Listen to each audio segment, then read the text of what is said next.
mon âme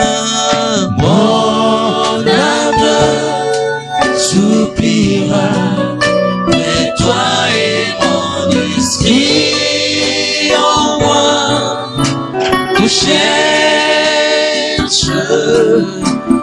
toi seul est le désir de mon cœur et je vis pour t'adorer. Tu es mon bouclier, ma force, le roc sur qui j'ai fondé ma vie. Toi seul est le désir de mon cœur et je vis pour t'adorer.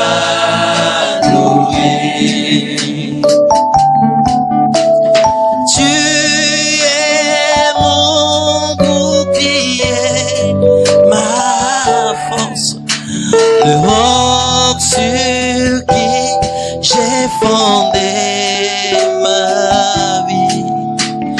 Toi seul est le désir de mon cœur et je vis pour t'adorer. Oui, mon âme soupira, mais toi et mon esprit en moi te cherche. Toi seul est le désir de mon cœur et je vis pour t'adorer. Et que mon cœur, et que mon cœur, et que mon cœur soit comme un océan d'amour. Je viens adorer le Seigneur. Et que mon cœur, et que mon cœur, et que mon cœur soit comme un océan d'amour. Je viens adorer le Seigneur. Oh, motema nangai, motema nangai, motema nangai tondina posala yo. Naye koguma bela yo. Motema nangai, motema nangai, motema nangai tondina posala yo. Naye koguma bela yo. Je veux que tu te lèves là où tu es. Tiens ton frère, tiens ta soeur dans ses mains.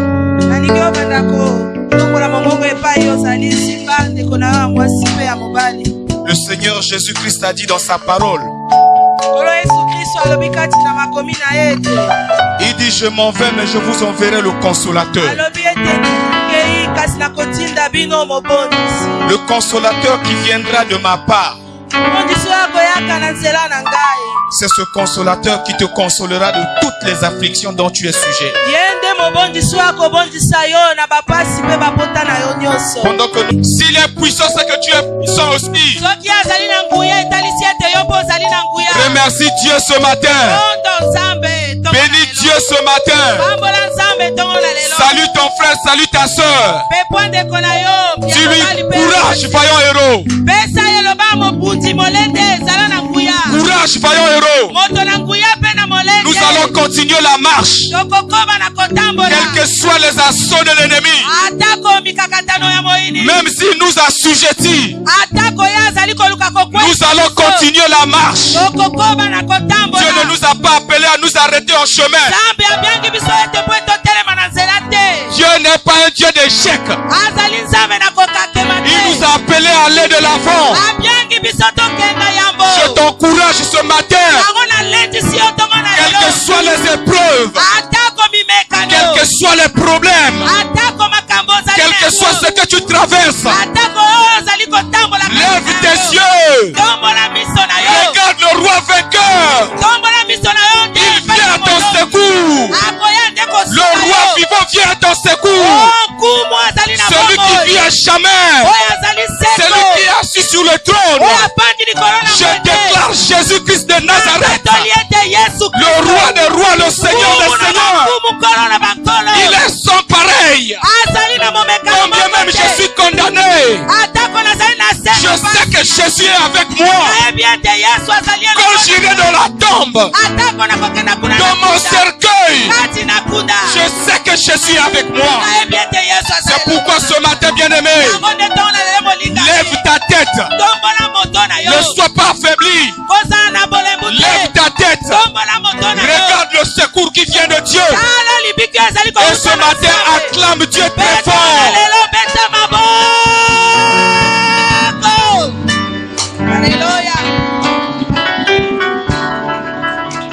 Merci Seigneur ce matin pour ta grâce et ta fidélité. Même si je suis infidèle, toi tu demeures fidèle. Même si je suis pécheur, toi tu es celui qui me sanctifie. Et ce matin encore, tu sanctifies mon frère, tu sanctifies ma soeur. Seigneur, il y a deux choses que tu ne peux pas te séparer. Il y a ta parole et ton nom. Seigneur, tu exécuteras ta parole dans la vie de mon frère et de ma soeur. Tu honoreras ton nom dans la vie de mon frère et de ma soeur. Et ce matin encore, tu nous donnes l'autorité. C'est pourquoi ce matin, dans l'autorité de ton nom, je commande à tout esprit de domination.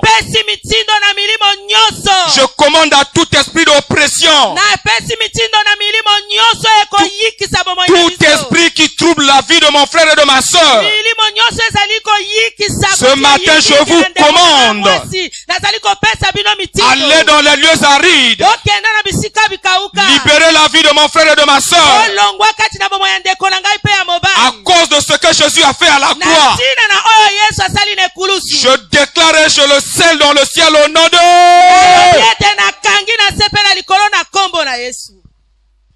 Que Dieu te bénisse ce matin, mon frère, ma soeur. Nous sommes dans la joie encore ce matin de venir devant Dieu. Toujours devant Dieu. Peu importe ce que nous pouvons vivre. Peu importe les douleurs. Peu importe la misère. Paul disait dans la parole que ce n'est ni la faim, ni la nudité, ni la douleur, ni la souffrance. Rien ne me séparera de l'amour de Christ. Et je veux que ce matin cela soit ton partage au nom de Jésus.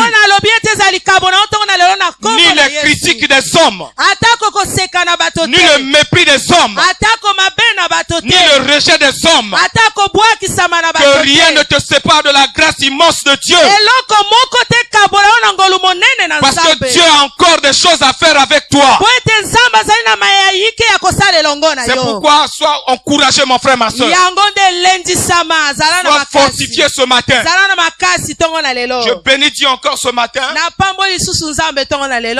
pour notre Père. Excusez-moi, je bénis Dieu pour notre Père. Je n'ai pas dit autre chose. Je bénis Dieu pour ce Père qui nous encadre jour après jour. Qui continue à nous encadrer. Malgré nos mauvais comportements, il est là toujours en train de nous encadrer, de nous pousser à aller de l'avant. Et c'est pourquoi si un homme peut faire cela, à combien de plus forte raison Dieu? Même quand tu sens la culpabilité en toi, mon frère, ne laisse pas la culpabilité te gagner. Si tu as péché, réponds-toi devant Dieu. Il n'y a rien à faire, frère. Réponds-toi simplement. Et si tu as demandé pardon à Dieu, lève-toi, mange ton pain, Allez, continue à marcher. Que personne ne te condamne. Tu m'entends ce matin? Que nul ne te condamne. Même quand un ange du ciel viendra te dire Dieu t'a rejeté. Dis-lui c'est faux. Parce que Dieu m'a dit je ne t'abandonnerai point. Je ne te délaisserai point. C'est pourquoi mon frère, ma soeur, sois fortifié et sois encouragé. Peu importe ce qui peut arriver. L'important pour toi et moi, c'est de regarder à Dieu. De regarder à Christ. Amen. Amen. C'est ça, mon frère. La vie chrétienne, c'est ça. Il arrive toujours des moments très difficiles. Cela permet au monde de commencer à raconter n'importe quoi sur toi. Ils vont te poser des questions. Qu'est-ce que ton Dieu fait? Qu'est-ce qui se passe? Faut dire que mon Dieu, même s'il n'a rien fait pour moi, moi en tout cas, il est au ciel et je continuerai à marcher. Le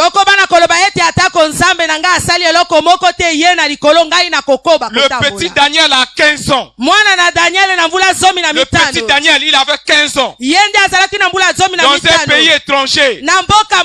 En esclavage. Quand le roi lui a dit, agenouille-toi devant la statue. Daniel a dit, même si je dois me nourrir de l'eau et des légumes seulement. Oh roi, sache que je ne me prosternerai jamais devant l'idole. Frère, ma soeur, même si tu dois mourir de pauvreté, réponds simplement au monde. Réponds au monde. Même si je dois mourir de pauvreté, je suivrai mon Dieu. On n'a jamais vu là où on enterrait quelqu'un avec des voitures, avec des maisons. Tu es venu nu sur la terre, dans le ciel tu repartiras nu. C'est pourquoi soyez encouragés. Ne regardez pas aux besoins que vous avez. Regardez à votre appel. Regardez à la vie merveilleuse qui nous attend. Si je dois mourir misérable pour gagner Christ, et oui, j'accepterai de mourir misérable. Est-ce que tu m'entends ce matin? Et je crois que notre Dieu n'est pas un Dieu qui se répand de sa parole. Parce qu'il a dit, je te bénirai. Si Dieu t'a dit cela, ce matin je voudrais t'encourager. Si Dieu t'a dit qu'il va te bénir, sois rassuré mon frère. Tout ce que tu dois faire, c'est de travailler à l'attente de cette bénédiction. Il y a des gens qui étaient plus misérables que toi. Il y a des gens qui ont connu des problèmes plus que toi.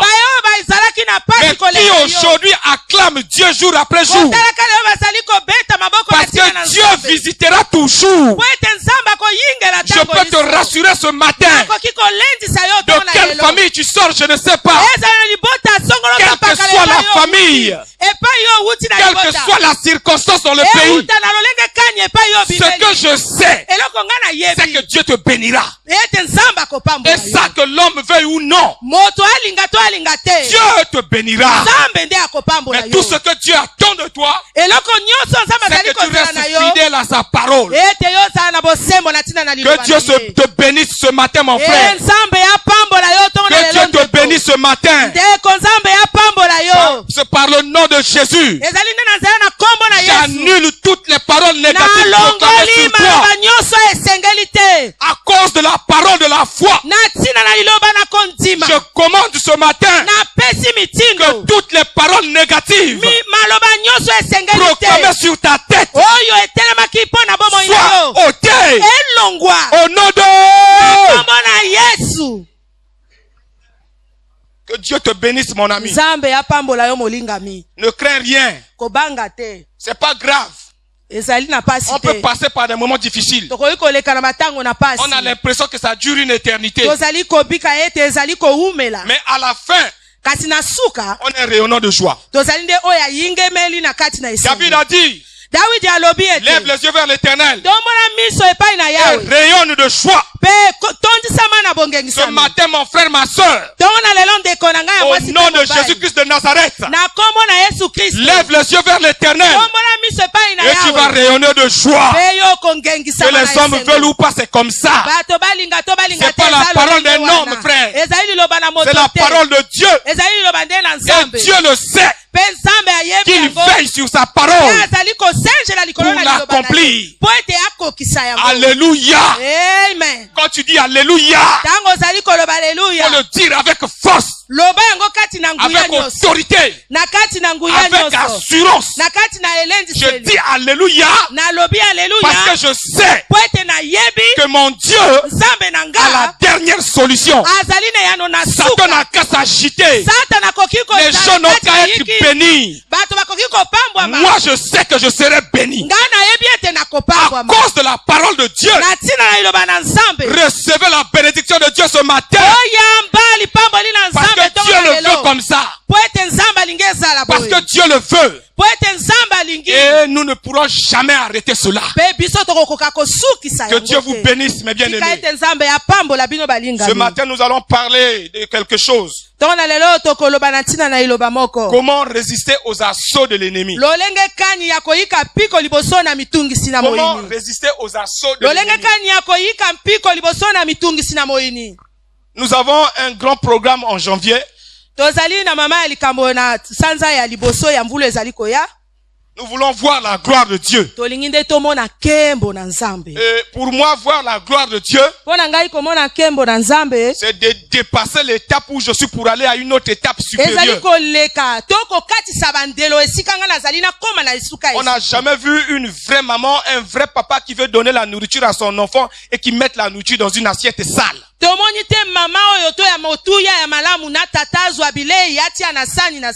Comment résister aux assauts de l'ennemi? Frères et sœurs, ces choses doivent être dites dans l'église. L'ennemi nous impose des combats à tout bout de chemin. La stratégie de l'ennemi est exactement la stratégie de guerre des guérillas. Ça, les militaires connaissent bien ces choses-là. La guérilla, c'est différent de la guerre. C'est vrai que toutes ces choses utilisent des armes. Toutes ces choses aboutissent à la mort des hommes. Mais la guérilla, ce n'est pas comme la guerre. La guérilla, bien aimée, ça se fait par des assauts instantanés. Une guerre peut durer longtemps. Généralement, la guérilla est derrière un grand rebelle. Et généralement, ce rebelle a pour objectif ses propres besoins. Donc, il vient par assaut. Dès qu'il trouve une amplitude, il rentre et il fait des dégâts, il s'en va. Est-ce que vous comprenez cela? Nous prenons l'exemple, excusez-moi, permettez-moi de le dire, nous prenons l'exemple de ce qui s'est passé dans notre pays. Simplement à but pédagogique, bien aimé. Voyez, nous avons connu dans notre pays des moments de troubles. Il arrivait des moments à l'académie militaire, il y a un groupe de gens qui sortent, qui font des dégâts et ils disparaissent.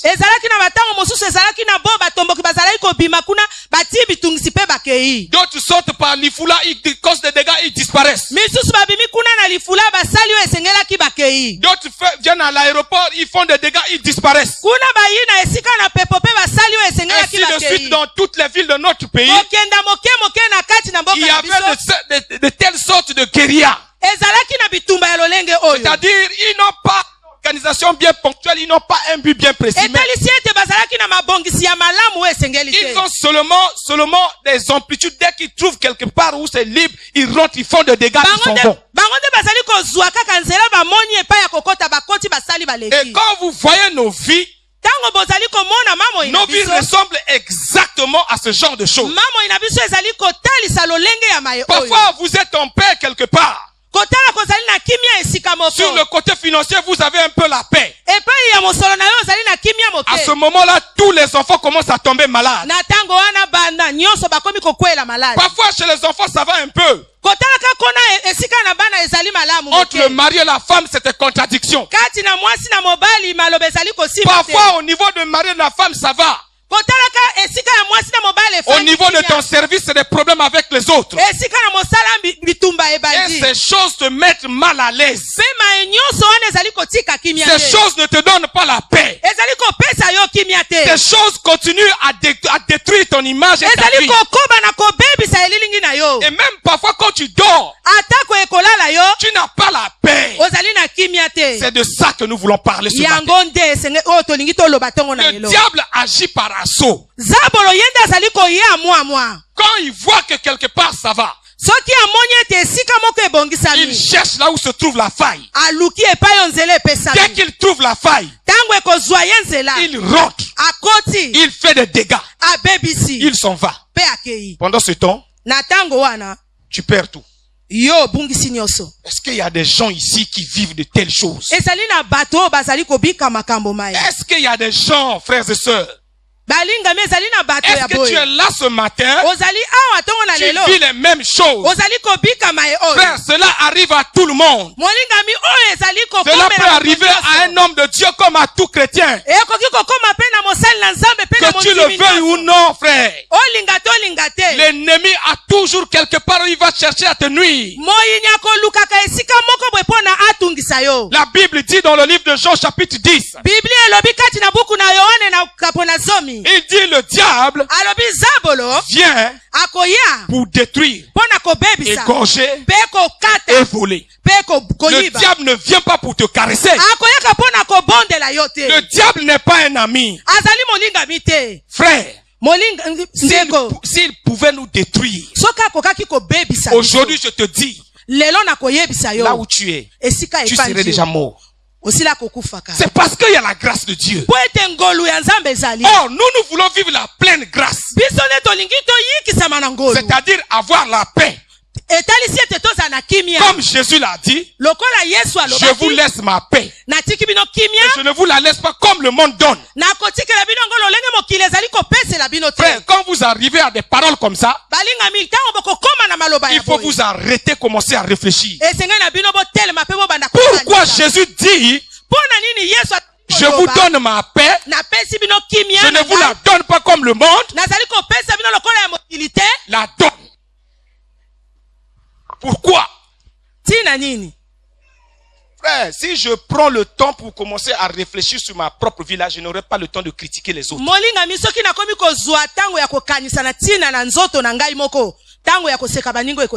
Je n'aurai pas le temps de commencer à murmurer contre mon frère, contre ma soeur. Voilà une sorte de guérilla que le diable mène dans les enfants de Dieu. Il te fait passer tout le temps à chercher les erreurs, les fautes de tes frères et tes sœurs.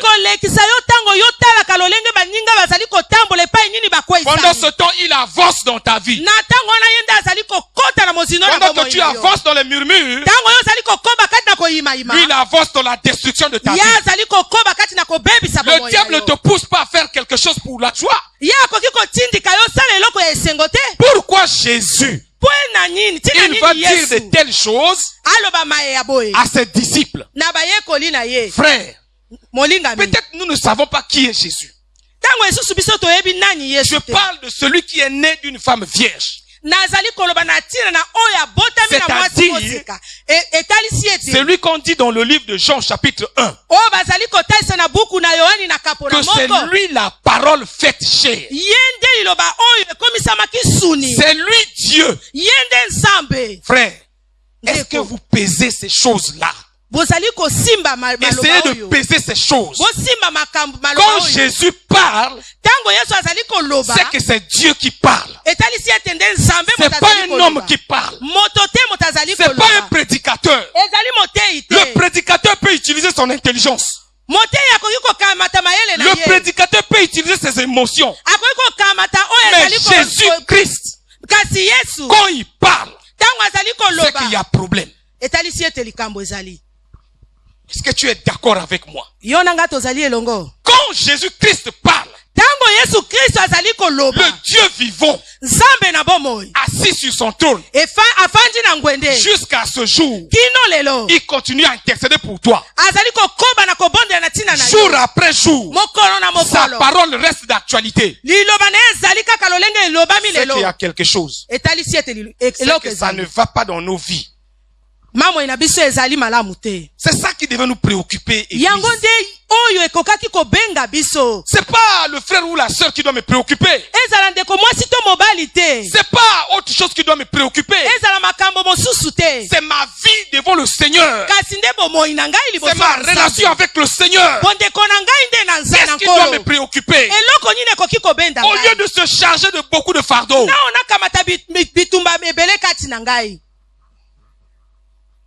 Regardez la parole. Allons dans le livre de Matthieu, Matthieu chapitre 11. Chapitre 10 plutôt, 10. Allons dans le livre de Matthieu chapitre 10. Verset 34. Verset 34. Amen. Amen. Écoutez cette parole-là. Ça c'est Jésus-Christ qui parle. Je vous ai dit, Jésus c'est pas un homme, c'est pas un prédicateur. C'est Dieu, c'est Dieu. Dieu fait chair. Dans ma petite folie, je peux dire que Jésus était 100% homme, 100% Dieu.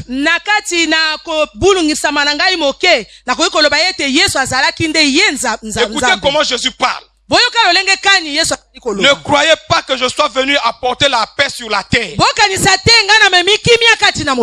Je ne suis pas venu apporter la paix, mais l'épée. Verset 35. Car je suis venu mettre la division entre l'homme et son père, entre la fille et sa mère, entre la belle-fille et sa belle-mère. Et l'homme aura pour ennemi les gens de sa propre maison. Frère, on a lu, c'est pas moi, c'est Dieu qui parle là. C'est Jésus-Christ lui-même qui parle. Il parle à ses disciples. Allons maintenant dans le livre d'Apocalypse. Au chapitre 11. À partir du verset 12. Chapitre 11, verset 12. Nous allons poser quelques bases avant de commencer de voir la solution que Jésus nous propose.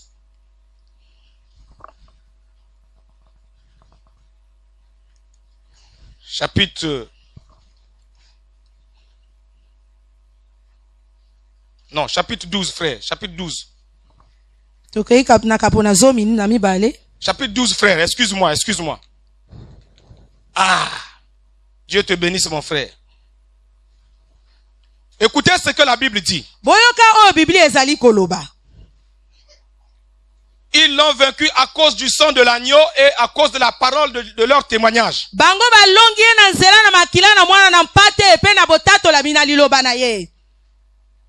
Et ils n'ont pas aimé leur vie jusqu'à craindre la mort. Remontez au verset. Voilà. C'est pourquoi réjouissez-vous, cieux. Voilà. Écoutez bien. Écoutez bien. Ça c'est le frère Jean qui a reçu de la part de Dieu ces paroles-là. Écoutez ce qu'il dit. C'est pourquoi Réjouissez-vous, cieux. Et vous qui habitez dans les cieux. Ah, il y a problème, hein? Il y a problème. Il dit les cieux. Réjouissez-vous là-bas en haut. Maintenant pour toi et moi qui sommes sur la terre, des enfants de Dieu, coin du Saint-Esprit, remplis de la puissance de Dieu. Écoutez ce que Dieu lui-même dit de nous. Malheur à la terre et à la mer, car le diable est descendu vers vous, animé d'une grande colère, sachant qu'il a peu de temps. Frère, Dieu te bénisse mon frère. Il dit malheur à la terre et à la mer. Il dit car le diable est descendu vers vous, animé d'une grande colère, à cause de l'échec dans le ciel. Le diable descend vers vous. La Bible dit animé d'une grande colère. Or, quand nous regardons l'Apocalypse, c'est le summum de la révélation. Aucune personne sur la terre ne pourra avoir une révélation au point d'atteindre l'Apocalypse. C'est le supra, le summum. Là, c'est la fin de la révélation. Mais écoutez ce que la fin de la révélation nous dit. Malheur à la terre et à la mer, car le diable est descendu vers vous. Mon frère et ma soeur, ce matin-là, c'est Dieu qui nous parle. Un homme peut avoir l'intelligence. Je peux parler avec mes faiblesses. Je peux parler avec mes limites. Mais mets ton oreille à l'écoute de Dieu. Mets ton oreille à l'écoute de Dieu. Écoute ce que Dieu va te dire ce matin. Il dit malheur à toi qui es sur la terre. Malheur à toi. Malheur à ton argent. Malheur à tes brebis. Malheur à tes poussins. Malheur à tes voitures. Parce que le diable est descendu, animé d'une grande colère. Quand on arrive là, en bon chrétien, on s'assoit, on réfléchit sur sa vie. La chrétienté n'exclut pas la réflexion. La Bible dit, celui qui réfléchit sur les choses trouve le bonheur, frère. Il faut s'asseoir. Il faut réfléchir. Pourquoi Jésus, dans le livre de Matthieu, au chapitre 10, au verset 34, il me dit qu'il n'est pas venu apporter la paix. Il est venu apporter l'épée. Et ici, il dit que le diable est descendu vers vous, animé d'une grande colère. C'est qu'il y a guerre. Il y a la guerre, mon frère. Il y a la guerre. La guerre est permanente. La guerre est là. La guerre est à ta maison. La guerre est au seuil de ta porte. La guerre est dans tes sentiments. La guerre est dans tes finances. La guerre est dans ta santé. La guerre est dans tes sentiments, mon frère et ma soeur. Ne rêve pas. Quand on donne l'évangile, on doit donner l'évangile dans toute son entièreté. C'est pourquoi jour après jour, nous nous battons ici. À donner aux enfants de Dieu l'entièreté de l'évangile. Et il y a beaucoup de choses qui se passent dans l'église d'aujourd'hui. On a tellement peur de parler du diable et de ses démons. Comme les gens avec des paroles de bénédiction alors que les gens sont en train de souffrir. Il y a un dicton dans le monde qui dit apprends l'enfant à pécher. Ça sert pas de lui donner toujours du poisson. Frères et sœurs, quand vous venez à l'église, quand l'église ne vous apprend pas à faire face aux assauts de l'ennemi, vous serez toujours esclave de l'ennemi. Est-ce que vous entendez? Si Jésus dit ça, c'est qu'il y a guerre. Il est conscient que la guerre est là. Lui, il était au ciel. C'est lui qui a précipité Satan sur la terre. Donc il connaît la capacité de nuisance de Satan. Il sait comment les démons travaillent. C'est ce même Jésus. Il descend. Il vient vous dire, le diable est descendu ici. Moi je suis venu pour vous sauver. Suivez ma voie et vous aurez le salut. C'est pourquoi, frères et sœurs, quand on prêche contre le péché, c'est pas parce que nous n'aimons pas les gens. C'est pas parce qu'on vient te critiquer. Nous venons pour t'encourager. Nous ne venons pas ici pour te détruire, frère. Notre rôle n'est pas de te critiquer comme tu penses. Notre rôle c'est de t'encourager. Semble-t-il que l'église dans notre pays a pour objectif de décourager seulement les gens. Il est rare de trouver un chrétien congolais qui va t'encourager. Mais sinon que des paroles de découragement. À tout bout de chemin. Des paroles de découragement. Et le peuple se retrouve découragé. La vérité de l'évangile n'est pas donnée dans son entièreté. Je suis conscient que Dieu bénit. Mais c'est ce même Jésus-là qui vient pour dire, je ne suis pas venu pour vous donner la paix. Je suis venu donner l'épée. Ça veut dire quoi, frère? C'est à toi de rechercher la paix.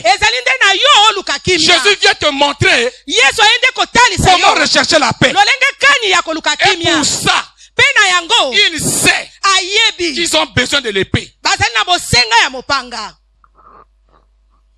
Amen. Amen. Jésus. C'est pas un homme, hein? C'est Dieu. Il dit qu'il n'est pas venu apporter la paix. C'est contradictoire. Quand on lit le livre d'Ésaïe, il dit quoi? Il dit que Dieu m'a oint pour apporter la bonne nouvelle, rendre libre les captifs, proclamer une année de grâce. Ce même Jésus-là, il vient encore. Ne croyez pas que je suis venu donner la paix. Il y a des choses contradictoires là. C'est contradictoire, mon frère. Que tu le veux ou non, tu sens qu'il y a la contradiction. Jésus se contredit lui-même. Parce qu'il a dit ça. Il change encore. Il dit autre chose. Dans l'Apocalypse, il nous démontre que ce que j'ai dit là, c'est à cause de ce que Satan est descendu. Dieu ne te donne pas l'épée pour t'amuser. Non, non. Non. Jésus ne vient pas te donner l'épée pour t'amuser. Ça veut dire quoi, frère? Là où tu es assis, là où tu es assise, il y a une épée qui flotte sur ta tête. Cette épée-là, il n'y a que toi qui peux la saisir. Quelqu'un d'autre, même s'il saisit, ça n'ira pas avec la paume de sa main. Est-ce que je me fais comprendre? Je veux que tu comprennes bien. Quand Jésus dit ça, qu'il n'est pas venu apporter la paix, il est venu apporter l'épée. Ça veut dire quoi? Que ta paume de main là a un numéro devant Jésus. L'épée qui est sur ta tête a le même numéro que ta paume de main. Il n'y a que toi qui peux saisir cette épée là pour prendre possession de tes biens. C'est pourquoi ça ne sert pas de jalouser ton frère. Parce que l'épée qu'il a là, tu ne pourras jamais saisir ça. Les combats que lui là ne sont pas tes combats. Ça ne sert pas. Ça ne sert pas de haïr ton frère pour rien.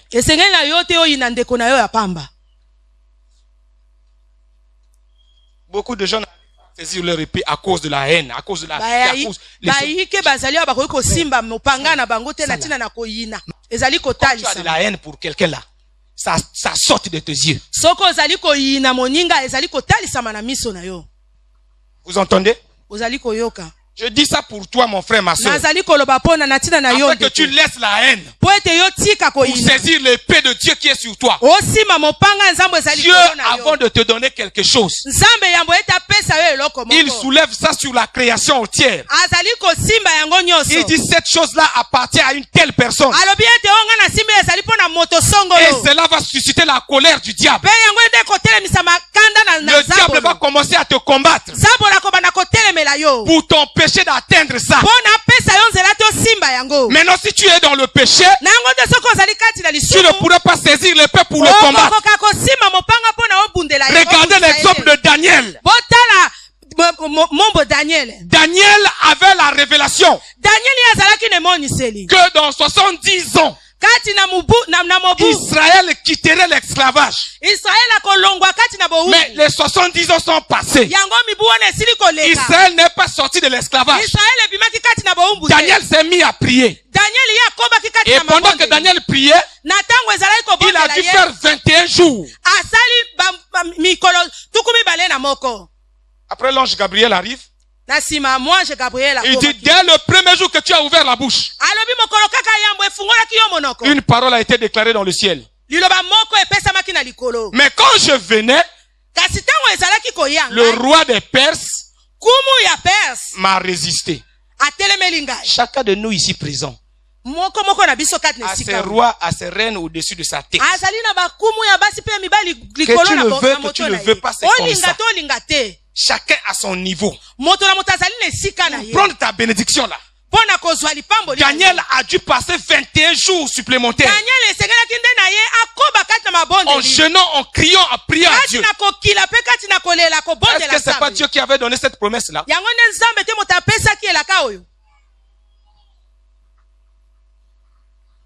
Est-ce que c'est pas Dieu qui avait donné cette promesse? C'est Dieu. Le peuple là l'appartenait. Donc c'est Dieu qui avait donné cette promesse. Mais malgré cela, le roi de Perse s'est interposé. Pareil avec Moïse. Dieu l'envoie. Sors mon peuple de l'Égypte. Moïse arrive en Égypte. Moïse parle à Pharaon. Pharaon le résiste. Le combat s'engage. Est-ce que c'est pas Dieu qui avait envoyé Moïse? Hey frère, ma soeur, passe pas ton temps à faire n'importe quoi. Ne passe pas ton temps à raconter n'importe quoi. Ne sois pas comme les gens d'Athènes. Les gens d'Athène passaient leur temps à écouter les choses et à raconter les choses. Le chrétien, c'est pas celui qui passe son temps à parler. C'est pas celui qui passe son temps à inspecter.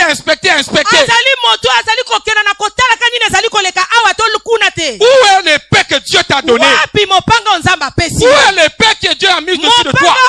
Dieu t'a donné l'épée parce qu'il sait qu'il y a des combats devant toi. Ça te plaît chaque fois d'avoir de l'amertume au cœur? Est-ce que c'est normal? Est-ce que c'est normal qu'un chrétien puisse avoir de l'amertume tout le temps?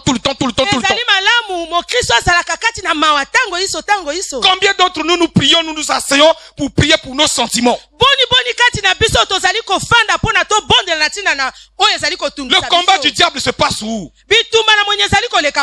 Dans la tête, dans la pensée. Quand il a gagné tes pensées, c'est fini. Tu es cuit. Vous entendez? Jésus dit, je ne suis pas venu apporter la paix. Ne viens pas dans la maison de Dieu pour chercher la paix. On vient dans la maison de Dieu pour faire face à l'ennemi. Et la Bible nous dit qu'il y a une épée sur toi. Et quand vous lisez dans le livre de Hébreux chapitre 4, au verset 12, la Bible dit que l'épée de Dieu, que la parole de Dieu, la parole de Dieu est plutôt vivante, efficace, frère. La parole de Dieu, ça c'est ce qui me plaît. La parole de Dieu. On ne dit pas le secours du mari. On ne dit pas le secours du mari. On ne dit pas le secours de la femme. On ne parle pas de maman. La parole de Dieu est vivante. M'en vient. Ça veut dire quoi? La vie est nulle part ailleurs que dans la parole de Dieu.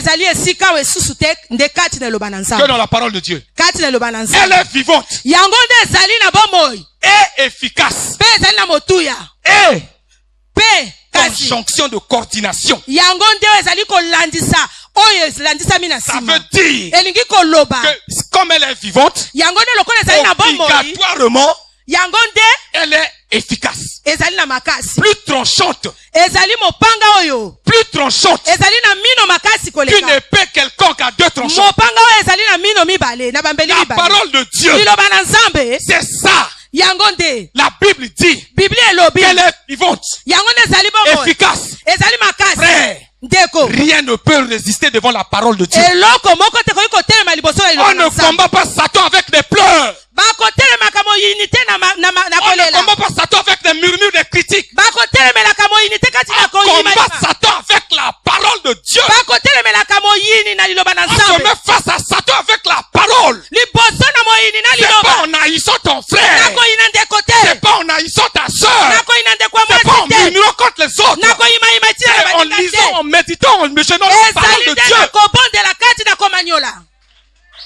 Vous m'entendez? Église, écoute-moi ce matin. C'est par la parole de Dieu. C'est pas par des critiques. C'est pas par des complots. Vous avez détruit l'église de Dieu. L'église n'existe plus. C'est maintenant des associations d'hommes. Une église divisée en moitié. Vous croyez que c'est comme ça que vous allez chasser Satan? Quand tu parles comme ça, dis Yalinga Laksanini. Je ne veux dire Lakisa. C'est la parole. On ne combat pas le diable par ta sagesse. On ne combat pas le diable par tes raisonnements. On ne combat pas le diable par ton compte en banque. On le combat par la parole de Dieu. Et il continue. Il dit le fait qu'elle soit tranchante là, cela ne suffit pas. Elle est pénétrante. Frère, quoi que vous fassiez, c'est pourquoi je comprends beaucoup de gens. Quand on prêche la parole, ils trouvent toujours des excuses pour dire on me critique, on me fait ceci, on me fait cela. Non, c'est parce que la parole a pénétré jusqu'au fin fond de son péché. Et comme il ne peut pas supporter ça, il contre-attaque par des paroles méchantes. Il dit pénétrante. Jusqu'à partager âme et esprit, jointure et moelle. Elle juge les sentiments et les pensées du cœur. C'est ça ta première guerre. C'est pas le prédicateur. Ton ennemi, c'est pas ton frère, c'est pas ta soeur. C'est tes propres sentiments d'abord. Parce que la parole, elle est pénétrante. Elle va juger tes sentiments. Tel qu'elle passe là, elle est en train de juger les sentiments des gens. Elle est en train de séparer l'âme et l'esprit. Elle sépare la moelle et la jointure. Elle juge même les pensées des gens. C'est pourquoi c'est pas étonnant d'entendre un prédicateur dire pourquoi vous avez de telles pensées. Vous entendez, frère?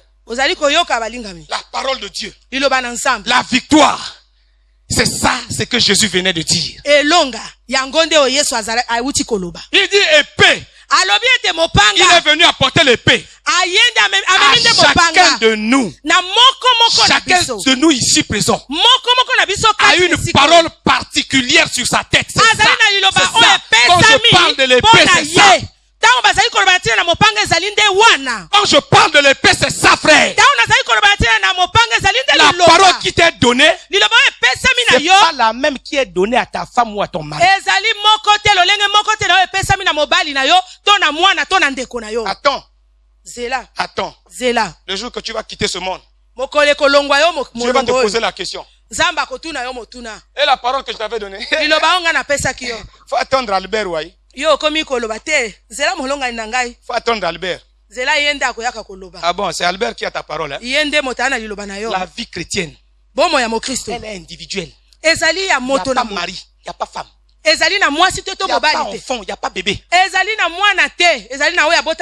est la parole que Dieu a prononcée sur toi? Quelle est l'épée que Dieu t'a donnée? À quoi tu as été appelé? C'est dur, hein, maman? Ça là, nous sommes en train de préparer janvier en prière.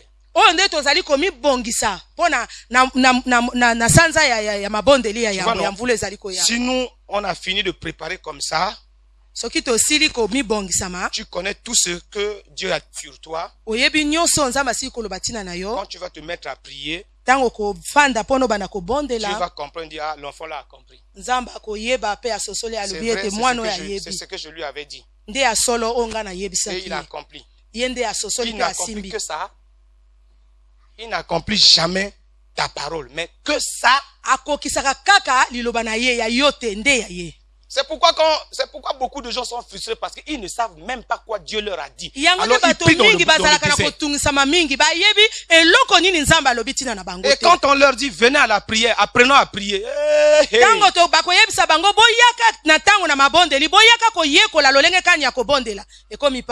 un problème. Tu as gagné problème. Il veut montrer quoi? Il veut quoi? C'est à notre honte que je dis ces choses-là. C'est à notre honte que je dis ces choses. Pour quelqu'un pour quelqu'un qui a déjà 2 ans dans la vie chrétienne, qui ne connaît pas ce que Dieu dit sur lui. Même un bébé de 6 mois connaît bien son papa, connaît bien sa maman. Est-ce que je mens? Je ne mens pas. Le rôle du diable, c'est quoi? Quand il tourne autour de toi, comme on a dit dans 1 Pierre 5 verset 8 à 9, il dit le diable, votre adversaire, veille, rôde. Dès qu'il trouve une occasion dans tes sentiments sont en désaccord avec Dieu, il pénètre.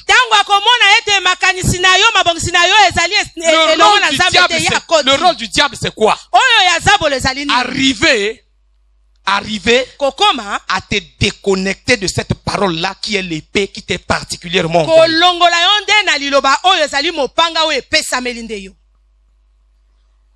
Vous entendez? Et beaucoup d'entre nous, on est déconnectés de ce que Dieu nous a dit comme parole. C'est pourquoi, frère, asseyons-nous un peu. Réfléchissons sur notre sort.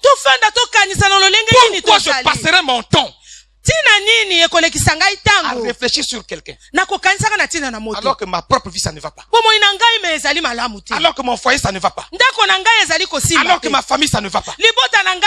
Pourquoi je passerai mon temps à vouloir conseiller les gens, pendant que chez moi-même ça ne va pas?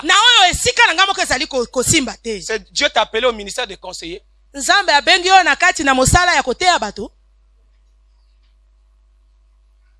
Oh, c'est dur, hein? Que Dieu nous fasse grâce. Que Dieu vienne à notre secours. Pourquoi, frère? Pourquoi l'église de Dieu perdait tout son temps à faire n'importe quoi, à dire n'importe quoi, au point de décourager même ceux qui sont connectés à leur parole?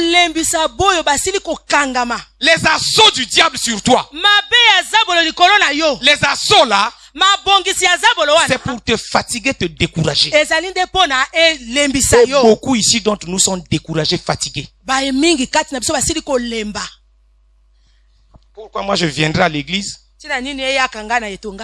Moi là, je vais venir à l'église parce que j'ai vu un tel qui chante ou un tel qui modère. Je vais quitter l'église, je vais partir parce que je ne veux pas de lui. Tu connais pas ce que Dieu fait.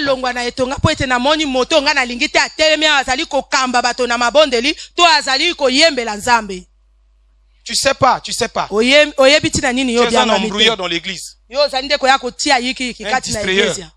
Et souvent, ce sont eux les vrais conseillers de l'église. En train de décourager tous les nouvelles âmes qui viennent. C'est pas une histoire de quelqu'un seulement. Ne pensez pas que nous parlons, quand nous parlons comme ça, nous parlons des gens. Nous parlons de ceux qui servent Dieu. Et si tu sers Dieu, et que ce matin, tu es là dans la salle, je t'interdis de continuer à détruire la vie des autres. Arrête de conseiller les gens négativement.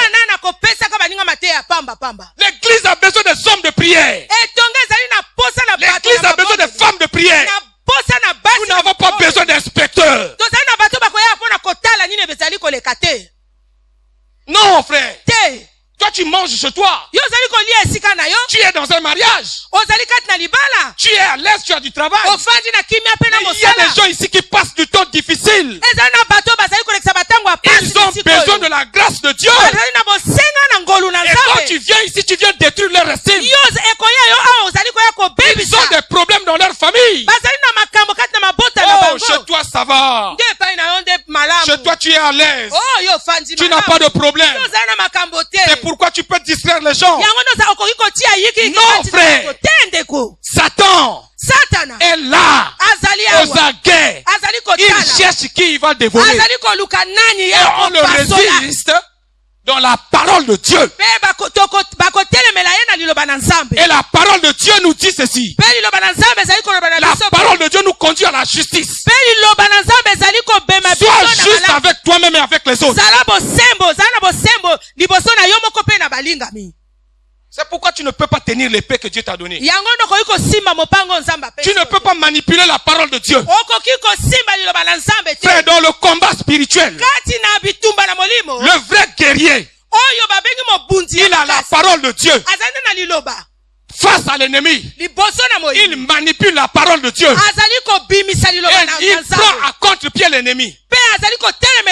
La victoire, c'est par la manipulation de la parole de Dieu.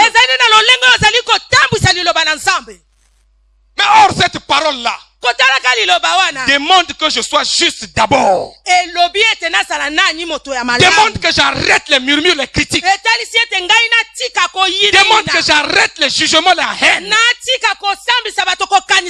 Pour saisir la parole de Dieu, il me faut être saint. Parce qu'elle est sainte.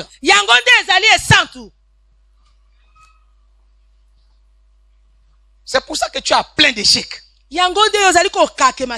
Plein d'échecs. Comment tu vas combattre l'ennemi? Tu es injuste. Tu es injuste. Tu es injuste. Avec les autres, tu es injuste. Tu ne dis jamais la vérité de ta bouche. Qu'est-ce que la Bible dit? Que Jésus, de sa bouche, sortait une épée à double. De la bouche de Jésus, il sort une épée à double. De ta bouche, il sort quoi?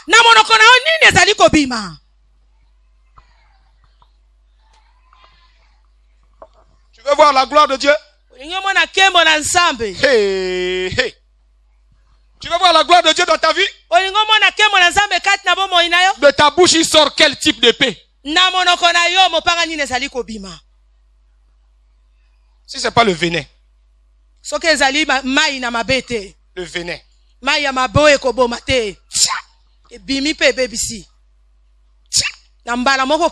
Il distille ça.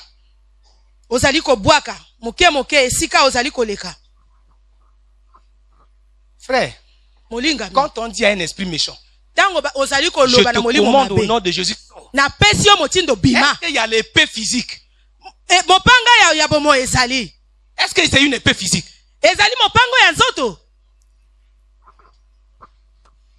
C'est quoi? C'est pas la parole de Dieu. Pourquoi toi tu commandes pas aux démons que les démons sortent?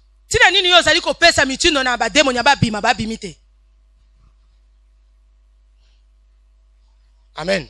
Amen. Jésus dit, il n'est pas venu apporter la paix. Il est venu apporter l'épée. Ne sois pas étonné de tout ce que tu vis. Ne sois pas étonné de ce que les gens disent et pensent de toi. Parce que même ton propre père, ta propre mère, selon la parole de Dieu, elle va te haïr. Elle va te haïr. Maintenant, quelqu'un que tu as rencontré dans la rue, parce que vous venez dans la même église, tu sais qui il est?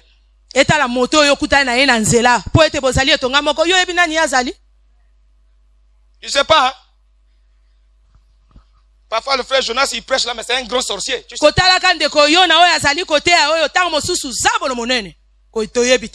Un grand sorcier. Si tu n'as pas l'épée, comment tu vas t'en sortir? Tu mets ta confiance dans le frère Jonas. Tu vois ce qui nous arrive? On a placé notre confiance dans les gens. Au point que cette personne, quand cette personne te parle, même quand c'est faux, tu dis, oh, alléluia.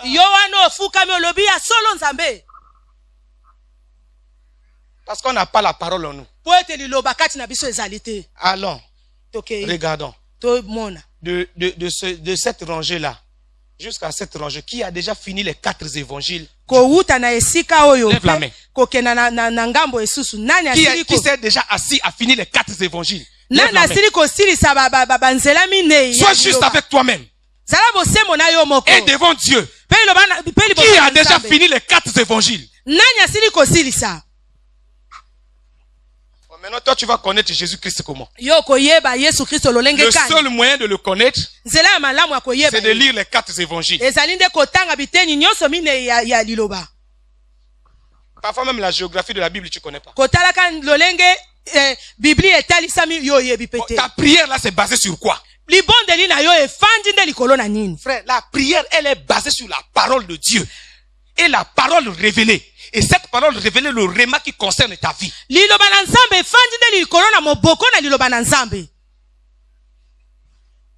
Combien de fois tu as déjà lu les 4 évangiles? Est-ce que tu connais même les 4 évangiles? On commence toujours par Jean, non? Après Jean, après Luc, non? Après Matthieu, après Marc, c'est à la fin, non? Hein?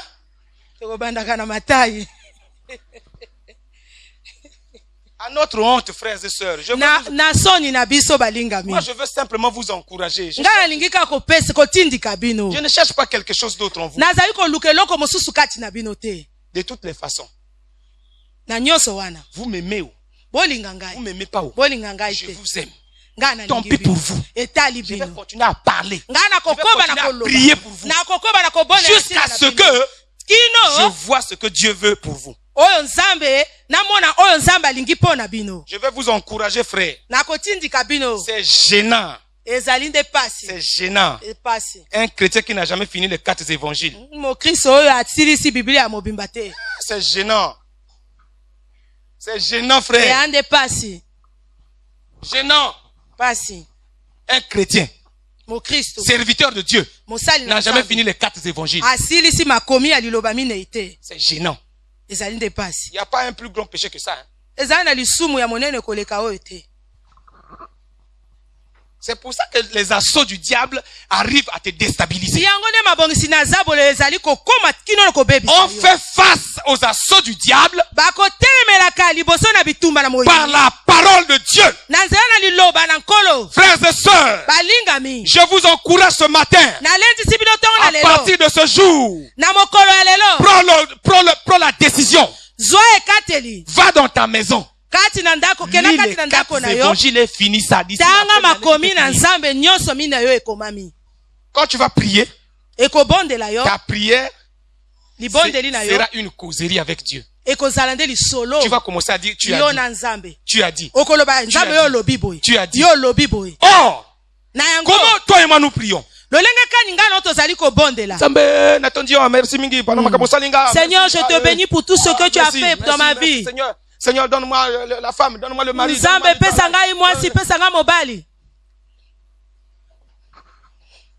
C'est basé sur quoi? Vous savez pourquoi beaucoup de gens ne prient pas? Frère, tu sais pourquoi? Ils n'ont pas la parole de Dieu en eux. Ils ont peur que Dieu leur dise fais ceci parce que quand tu pries devant Dieu, Dieu va t'ordonner de l'obéir. Un chrétien qui prie, c'est un chrétien qui obéit. Est-ce que tu entends? Or, nous voulons contrôler nos vies nous-mêmes. Prier, ça veut dire quoi? Dieu, je dépends de toi. Ne pas prier. Dieu, je suis capable, même si tu donnes pas, mon frère, ma soeur, ma mère, mon père, mon mari va donner.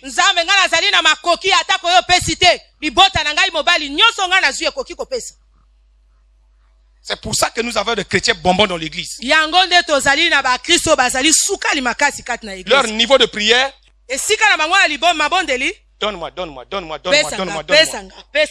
Ils sont même pas arrivés au CP2. Ils sont même pas arrivés au CP2. Cherchez. Ils sont même pas arrivés là. Au C1, trouver.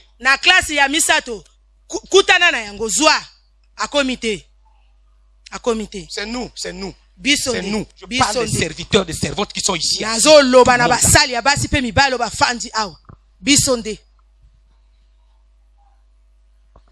Or Dieu dit, tenez l'épée.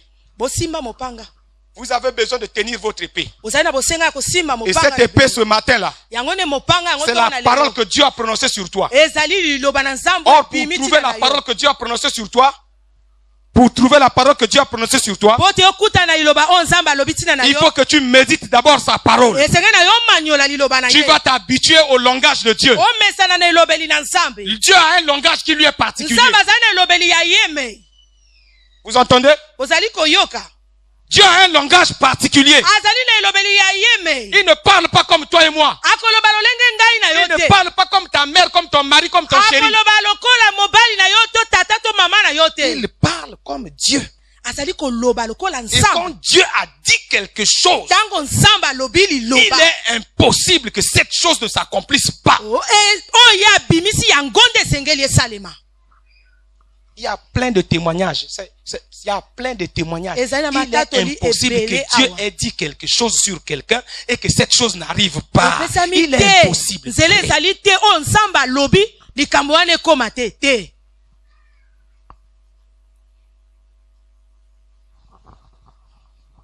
Amen. Amen. Oh frère. Est-ce que tu peux prendre toute une semaine assis sur ta table en train de méditer la parole de Dieu, en train de chercher la parole de Dieu, le remarque qui correspond à ta vie?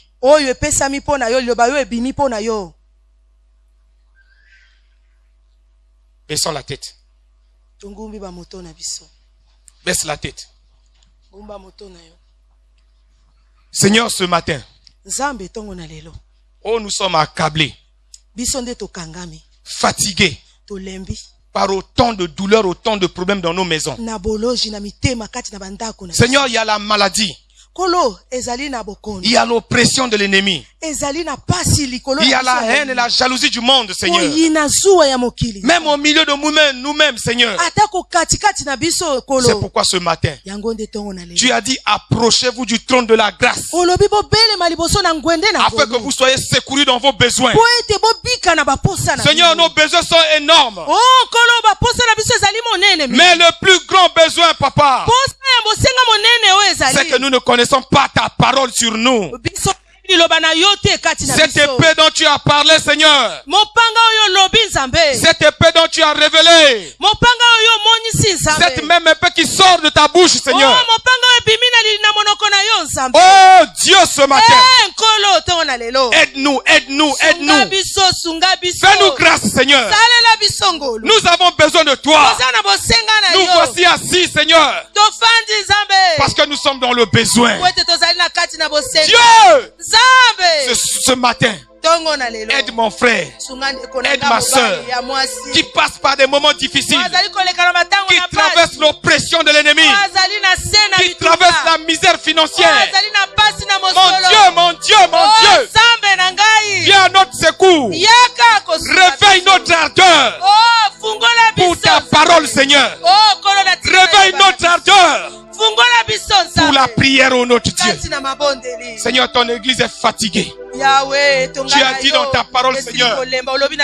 Tu as dit dans ta parole, oh Dieu. Venez à moi, vous tous qui êtes fatigués. Et ce matin encore, mon frère et ma soeur est fatigué. Nous sommes fatigués, Seigneur, parce que nous n'avions pas l'épée.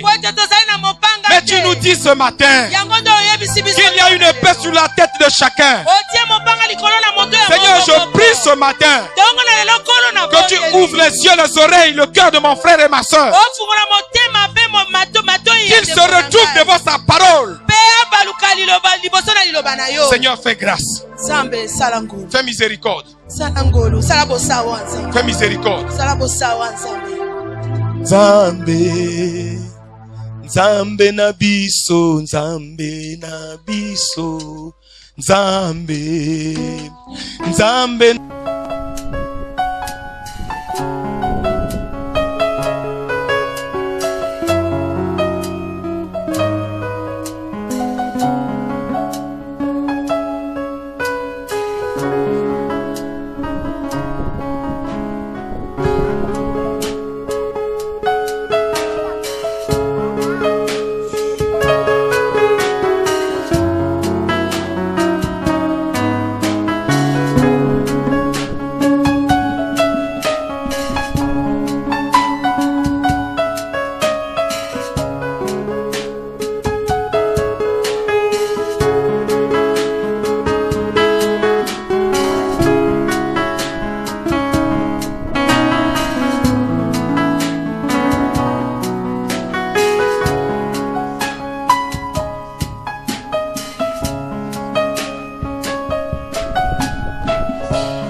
Esprit du Dieu souverain, viens et fais que ta présence révèle la gloire du Dieu vivant.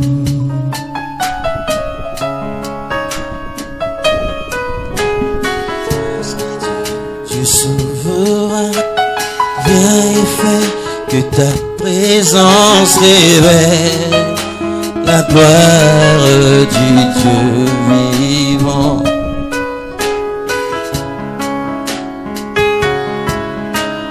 Esprit du Dieu souverain, viens et fais que ta présence révèle la gloire du Dieu vivant. Que le poids de ta gloire nous enveloppe, que des rivières d'eau vive,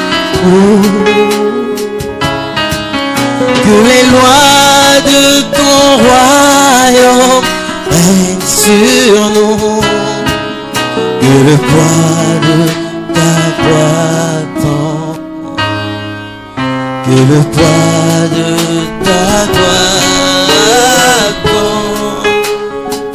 Esprit de Dieu souverain, Dieu souverain, viens et fais que ta présence révèle la gloire du Dieu vivant.